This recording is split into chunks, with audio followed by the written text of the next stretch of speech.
புவனேஸ்வரி அஷ்டோத்தர சதநாம ஸ்தோத்திரம். புதுக்கோட்டையை ஆளும்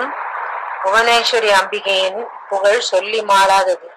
இந்த புவனேஸ்வரி அம்மனை பிரார்த்தித்தால் எல்லாம் நடக்காத காரியங்களெல்லாம் நடக்கும்,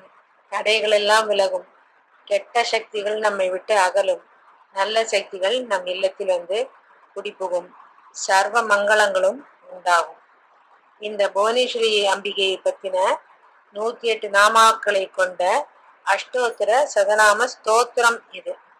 இதை ஸ்தோத்திரமாக படித்து வெள்ளிக்கிழமைகளில் செவ்வாய்க்கிழமைகளில் அம்பிகை இயன்றதை நிவேதனம் செய்து நாம் எதை வேண்டிக் கொண்டாலும் புவனேஸ்வரி அம்பாள் கடைக்கண் கடாட்சம் நமக்கு கண்டிப்பாக கிடைக்கும். மகாமாயா மகாவித்யா மகாயோகா மகோத்கடா மாகேஸ்வரி குமாரி ச பிரம்மாணி பிரம்மரூபிணி வாகீஸ்வரி யோக ரூபா யோகினி கோடி சேவிதா ஜயாச விஜயா சைவ கௌமாரி சர்வமங்களா பிங்களா ச விலாசி ச ஜ்வாலினி ஜ்வாலரூபிணி ஈஸ்வரி क्रूर संहारी कुलमार्ग प्रदायिनी वैष्णवी सुभगागारी सुकुल्या कुलपूजिता वामांगा वामचारा च वामदेव प्रिया ददा वागिनी योगिनी रूपा भूदेसी भूतनायिका पद्मावती पद्मनेत्र प्रबुद्धा सरस्वती भूषरी केसरी माया मादंगी भुवनेश्वरी कांता पतिव्रता साक्षी सुचक्षु गुंडवासिनी उमा कुमारी लोकेशी सुकेशी पद्मरागिनी इंद्राणी ब्रह्मचंडाली चंडिका वायुवल्लभा सर्वधातुमयी मूर्तिर् जलरूपा जलोदरी आकाशीरणका चैव मृगबाला विभूषणा नर्मदा मोक्षदा चैव धर्मकामार्धदायिनी गायत्री चाद सावित्री त्रिसन्ध्यादितगामिनी अष्टमी नवमी चैव दशम्यैकादशी ददा पौर्णमासी गुहुरूपा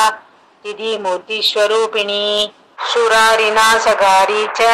उग्ररूपा च वत्सला अनलार्धमात्रा च अरुणाभिदलोचना लज्जा सरस्वती विद्या भवानी पापनाशिनी नागपाशधरा मूर्ति रगातात्रितकुण्डला क्षतरूपी क्षयकरी तेजस्विनी सुचिस्मिता अव्यक्ताव्यक्तलोका च शम्भुरूपा मनस्विनी मादंगी मत्तमादंगी महादेव प्रिया सदा दैत्यहन्त्री च वाराही सर्वशास्त्रमयी शुभा य इदं पठते भक्त्या शृणुयात्वा समाहितः अपुत्रो लभते पुत्रं निर्धनो धनवान् भवेत् मूर्खो विलभते शास्त्रं चोरो विलभते गतिं वेदानां पाठको विप्रः क्षत्रियो विजयी भवेत् वैश्यस्तु धनवान् भूयात् शूद्रस्तु सुखमेधते अष्टम्यां च चतुर्थस्यां नवम्यां चैकसेदशः ये पठन्ति सदा भक्त्या न ते वै दुःखभागिनः एककालं द्विकालं वा त्रिकालं वा चतुर्थकम् ये पठन्ति सदा भक्त्या स्वर्गलोके पूजिता रुद्रं दृष्ट्वा यदा देवा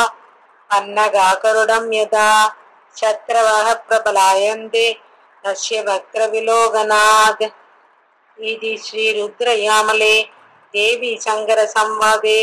भुवनेश्वरी अष्टोत्तर शतनाम स्तोत्रं संपूर्णम्.